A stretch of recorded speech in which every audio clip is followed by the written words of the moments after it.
India's largest digital media network SumanTV తో చేతులు కలపండి. ఫ్రాంచైజ్ ద్వారా లోకల్ మీడియా పార్ట్నర్ అవ్వండి. శాలరీ ఒక 20,000 అనుకుంటాను. ఒక 5,000 నాకు మిగిలింది. సో ఎక్కడ పెడితే మనకు మంచిగా బెనిఫిట్స్ అంటారు, ప్రాఫిట్స్ వస్తాయి? 10 రూపీస్ పర్ మంత్ కూడా పెట్టచ్చు. Per month 10 Yes, for rupees. 10 rupees.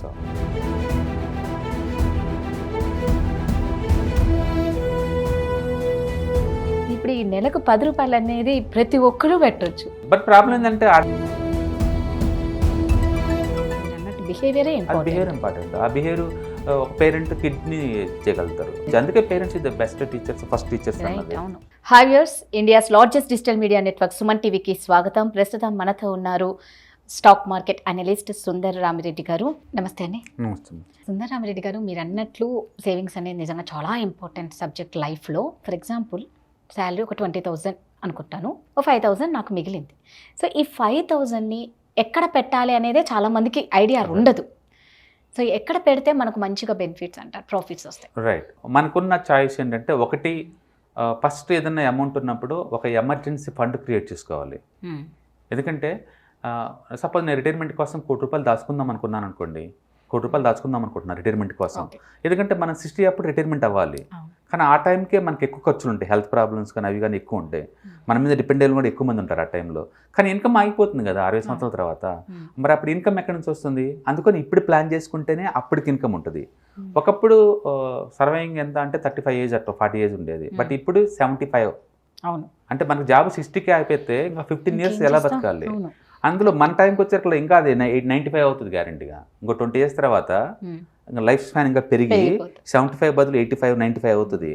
అప్పుడు అంతకాలం నీకు 60 ఏజ్కే జాబ్ ఉడితే మిగతా 30 ఇయర్స్ ఎలా సర్వే అవ్వాలి? ఆ టైంలో ఇంకా ఎక్స్పెండిచర్ ఎక్కువ ఉంటుంది, హెల్త్ ప్రాబ్లమ్స్ ఎక్కువ, డిపెండెన్స్ ఎక్కువ, అన్నీ ఎక్కువ ఉంటుంది. అందుకని ఆ టైంకి ఇప్పుడే ప్లాన్ చేసుకోవాలి. మీరు అనొచ్చు అప్పటికప్పుడే ప్లాన్ చేసుకోవచ్చు, కానీ చేయడానికి ఏముంటుంది? ఇన్కమ్ ఆగిపోయినప్పుడు, ఇన్కమ్ లేనప్పుడు ప్లాన్ చేసుకోకూడదు.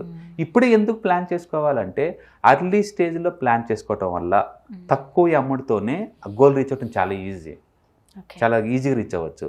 లేట్ అయ్యే కొద్దీ టైం లేదు కాబట్టి ఎక్కువ అమౌంట్ పెట్టాల్సి ఉంటుంది. అందుకని అర్లీ స్టేజ్లో బిగింగ్ చేసుకోవడం చాలా బెస్ట్ మీరు అన్నట్టు. సో మనకున్న చాయిస్ ఏంటంటే ఫస్ట్ ఎమర్జెన్సీ ఫండ్ క్రియేట్ చేసుకోవాలి. ఎందుకు ఎమర్జెన్సీ ఫండ్ అంటే సడన్గా ఏదైనా హెల్త్ ఖరాబ్ అయింది అనుకోండి, హాస్పిటల్కి 50,000 పెట్టాలనుకోండి, మనకి వేరే చాయిస్ ఏ ఉండదు. అప్పుడు దాకా దాచిన డబ్బు అంతా వాడాల్సి ఉంటుంది.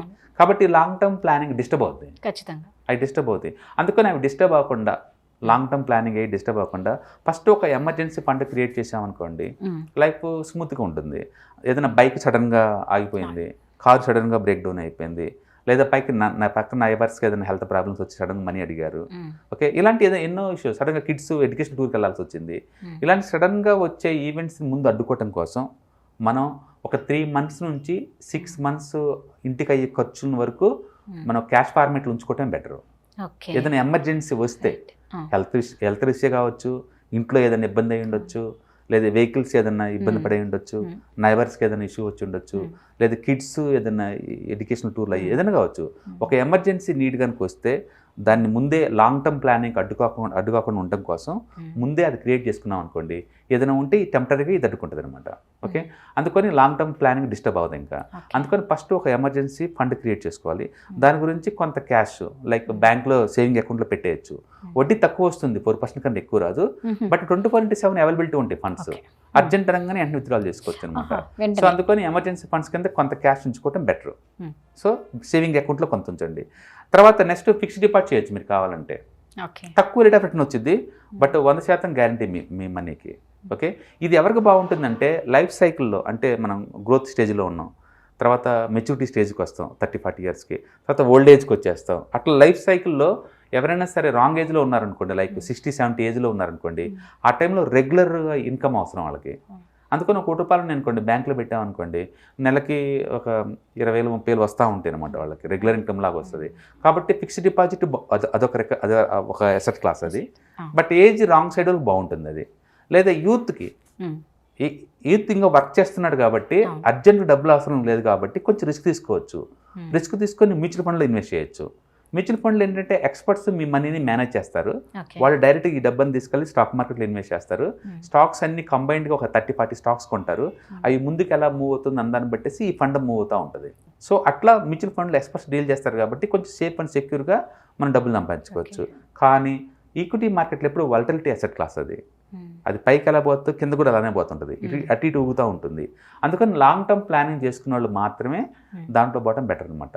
సో మ్యూచువల్ ఫండ్స్లోకి బట్ ఎక్స్పర్ట్స్ మేనేజ్ చేస్తారు కాబట్టి మనకు కొంతవరకు సెక్యూరిటీ ఉంటుంది. Third one equity. మనమే డైరెక్ట్గా ఈక్విటీ మార్కెట్లోకి ఎంటర్ అవటం, అంటే మనమే డైరెక్ట్గా రిలయన్స్ స్టాక్స్ కొనుక్కొని దాన్ని హోల్డ్ చేయడం. ఇంతకుముందు ఏంది ఇండైరెక్ట్గా మనం మ్యూచువల్ ఫండ్ రూట్లో ఎంటర్ అవుతున్నాం. ఇప్పుడు డైరెక్ట్గా మనమే స్టాక్ మార్కెట్లోకి ఎంటర్ అయ్యి మంచి మంచి కంపెనీస్లో స్టాక్స్ని బై చేయడం ద్వారా ఆ కంపెనీలో మనం పార్ట్నర్ కాబట్టి కంపెనీ ఎదిగే కొద్దీ మన అసెట్ వాల్యూ కూడా పెరుగుతూ ఉంటుంది, నీకు అలా కూడా మనీ వస్తుంది. అందుకని డైరెక్ట్గా ఈక్విటీ మార్కెట్ డైరెక్ట్గా ఎంటర్ అవ్వచ్చు. అండ్ 3 కమోడిటీస్లో కూడా మనం ఇన్వెస్ట్మెంట్ చేయొచ్చు, లైక్ గోల్డ్ అండ్ సిల్వర్. ఇలాంటి కమోడిటీలో ఇన్వెస్ట్ చేయడం ద్వారా commodities over period of time పెరగడమే తప్ప తగ్గడాలే ఉండవు కాబట్టి అవి అప్రిషియేషన్ అయ్యే కొద్దీ, అది పెరిగే కొద్దీ మన దగ్గర ఉన్న అసెట్ వాల్యూ కూడా పెరుగుతూ ఉంటుంది. అట్లా మీరు క్యాష్ రూపంలో కొంత ఉంచుకోవచ్చు, కొంత ఫిక్స్డ్ డిపాజిట్ రూపంలో ఉంచుకోవచ్చు, కొంత డైరెక్ట్గా స్టాక్స్ రూపంలో ఉంచుకోవచ్చు, మ్యూచువల్ ఫండ్ ఫార్మేట్లో ఇన్వెస్ట్ చేయొచ్చు, అలాగే కమోడిటీలో ఇన్వెస్ట్ చేసుకోవచ్చు. గోల్డ్ ఈటీఎఫ్స్ ఇలాంటి గోల్డ్ పెట్టుకోవచ్చు. ఇవి కాకుండా రియల్ ఎస్టేట్లో కూడా పెట్టచ్చు. రియల్ ఎస్టేట్లో కొన్ని ఉంటాయి, రియల్ ఎస్టేట్ ఇన్వెస్ట్మెంట్ ట్రస్ట్ అని ఉంటుంది. అందరి దగ్గర డబ్బులు కలెక్ట్ చేసేసి ఒక బిల్డింగ్ కొని దాన్ని రెంట్కి ఇస్తారు. ఆ వచ్చిన రెంట్ని అందరికి పంచుతారు, ఏ ఇయర్కి ఆ ఇయరే. వాటి రియల్ ఎస్టేట్ ఇన్వెస్ట్మెంట్ ట్రస్ట్ అంటారు. అందుకని తక్కువ డబ్బుతో కూడా మనం రియల్ ఎస్టేట్ ఇన్వెస్ట్మెంట్ బిగిన్ చేసుకోవచ్చు. అందుకని బల్క్ అమౌంట్తోనే రియల్ ఎస్టేట్లో కొనాలి, రెంట్కి ఇవ్వాలి అలా రూల్ ఏం లేదనమాట. అట్లా రియల్ ఎస్టేట్ కూడా ఇన్వెస్ట్మెంట్ చేసుకోవచ్చు. సో అట్లా మన దగ్గర ఉన్న మొత్తం అసెట్ క్లాస్ మనం చూసుకుంటే real estate, commodities, mutual funds, equity market, fixed deposits, other debt funds, అంటే క్యాష్ ఫార్మేట్లో కొంత, ఇన్ని రకాల ఇన్వెస్ట్మెంట్ వెహికల్స్లో మీరు ఇన్వెస్ట్ చేసుకోవచ్చు. మీకున్న 5,000 తోటి ఇందులో ఏదన్నా ఒకటి తీసుకోవచ్చు. ఒక్కొక్క దాంట్లో ఒక్కొక్క డ్రాబ్యాక్ ఉంటుంది, ఒక్కొక్క అడ్వాంటేజ్ ఉంటుంది. లాంగ్ టర్మ్ కొన్ని సూట్ అవుతాయి, షార్ట్ టర్మ్ కొన్ని సూట్ అవుతాయి. లైఫ్ సైకిల్లో మీరు ఎక్కడున్నారు అని దాన్ని పెట్టేసి, ఫ్యామిలీలో ఎంతమంది డిపెండ్ అయ్యారు అని దాన్ని పెట్టేసి, ఏజ్ ఎక్కడుంది అని దాన్ని పెట్టేసి, మీ ఫైనాన్షియల్ గోల్స్ ఏంటి అని దాన్ని పెట్టేసి, అసలు రిస్క్ మీరు ఎంత తీసుకుంటారు అన్నదాన్ని పెట్టేసి, మీరు ఎంత ఎడ్యుకేషనల్ బ్యాక్గ్రౌండ్ ఉంది అన్నదాన్ని పెట్టేసి మీ రేట్ ఆఫ్ రిటర్న్, మీ బిహేవియర్ ఉంటుంది అనమాట వీటిల్లో. అంటే ఇప్పుడు మామూలుగా ఇప్పుడు అంటే మనం 5,000 అక్కడ ఇప్పుడు 1,000 మిగిలించుకున్నా కూడా మనం చేసుకోవచ్చు. 500 పెట్టినా ఉంచుకోవచ్చు, 500 పెట్టినా 10 రూపీస్తో కూడా ఉంచుకోవచ్చు. ఈ మధ్య నావీ ఇండెక్స్ ఫండ్స్ అని ఒకటి స్టార్ట్ చేశారు నావీ ముంబై వాళ్ళు. 10 రూపీస్ పర్ మంత్ అది కూడా పెట్టచ్చు. Per month 10 rupees? 10 రూపీస్. అవును. మీరు ఒకసారి మ్యూచువల్ ఫండ్ అకౌంట్లోకి వెళ్ళేసేసి నావీ నిఫ్టీ ఇండెక్స్ ఫండ్ అని కొట్టండి, 10 రూపీస్ మినిమం ఇన్వెస్ట్మెంట్ 10 రూపీస్. అంటే పెట్టాలని ఆలోచన అనుకుంటే వాళ్ళు బోల్డెన్ ఛాయిస్ ఇస్తున్నారు మ్యూచువల్ ఫండ్ కంపెనీ వాళ్ళకి. అవును. ఇప్పుడు ఈ నెలకు 10 రూపాయలు అనేది ప్రతి ఒక్కరూ పెట్టచ్చు. బట్ ప్రాబ్లం ఏంటంటే ఆడి దగ్గర ఆ విల్లింగ్నెస్ లేదనుకోండి, మీరు ఎప్పుడు పెట్టలేరు. విల్లింగ్నెస్ లేనప్పుడు పెట్టలేరు. అందుకని బిహేవియర్ ఇంపార్టెంట్, నాలెడ్జ్ కాదండి. చాలా మంది అనుకుంటారు నాలెడ్జ్ లేక మనం పూర్ అయ్యాం అనుకుంటాం. లేదు, నాలెడ్జ్ ఎక్కువ ఉన్నా సరే వాళ్ళు ఇంప్లిమెంటేషన్ చేయలేదు అనుకోండి, పూరే అవుతారు. నిజమే, మీరు అన్నట్టు బిహేవియర్ ఇంపార్టెంట్. ఆ బిహేవియర్ ఒక పేరెంట్ కిడ్ని చేయగలుగుతారు, వాళ్ళందరూ వాళ్ళు రాదు. అందుకనే మంచి ఎడ్యుకేషన్ ఎప్పుడు కూడా ఒక పేరెంట్స్ ఇవ్వగలుగుతారు కిడ్స్కి. అది యూనివర్సిటీలో వస్తే నేర్చుకోవటం కాదు, ఇంట్లో నుంచి నేర్చుకుంటే. అందుకే parents the best teachers, first teachers అన్నది.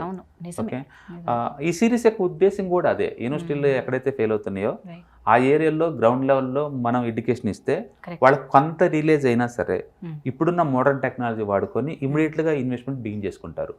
మనం ఇందులో పెట్టు అంటల్లా అన్ని రకాల అసెట్ క్లాస్ చెప్తున్నాం, అందులో ఉన్న డ్రాబ్యాక్ చెప్తున్నాం, అందులో ఉన్న అడ్వాంటేజ్ చెప్తున్నాం, మీకు ఏం కావాలో మిమ్మల్ని చూసుకోమంటున్నాం. సో అందుకని అవేర్నెస్, ఆప్షన్స్, చాయిస్ అన్నీ ఉన్నాయి, అన్ని కంఫర్ట్గా ఉన్నాయి, తీసుకోవడంలోనే ఉంది అంతే. అందుకని రిస్క్ తగ్గట్టు మీరు ఇట్లా ఈ అసెట్ క్లాస్లో ఏదైనా చూస్ చేసుకోవచ్చు. అండ్ వీటితో పాటు ఇంకా ఇన్వెస్ట్మెంట్స్తో పాటు మ్యూచువల్ ఫండ్స్తో పాటు ఇంకా ఇన్సూరెన్స్ కూడా తీసుకోవాల్సి ఉంటుంది. మనం తర్వాత ఇన్సూరెన్స్ గురించి కూడా సపరేట్గా మాట్లాడదాం. That is also one kind of investments only, but that is income protection అనమాట. యాక్చువల్గా ఉన్న ఆస్తుల ప్రొటెక్షన్ కోసం వాడుకుంటుందండి. దానివల్ల అడిషనల్ అసెట్ రాదు, ఆస్తుల్ని కాపాడుకోవడం కోసం ఇన్సూరెన్స్ కూడా కావాలి. అది ఖచ్చితంగా కావాలండి, డెఫినెట్లీ అది చాలా ఇంపార్టెంట్ కూడా. సో ఇది మొత్తం అసెట్ క్లాస్లో అయితే మాత్రం మనం అనుకున్నట్టు ఇది real estate and commodities, equity and fixed deposits, cash format కొంత ఎమర్జెన్సీ నీడ్స్ కోసం ఇందులో ఏదైనా వాడుకోవచ్చు. సూపర్ అండి. అంటే మంచి కంఫర్ట్గా ఉంది, చాయిస్ ఉంది, ఆప్షన్స్ ఉన్నాయి. సో ఎవరు ఏమాత్రం మిస్ అవ్వకండి. 10 రూపాయలతో కూడా మనం మంచిగా సెట్ అవ్వచ్చు అంటే ఇంక ఇంతకన్నా బంపర్ ఆఫర్ అయితే ఏమీ ఉండదు అనుకుంటున్నా. Thank you so much. Right.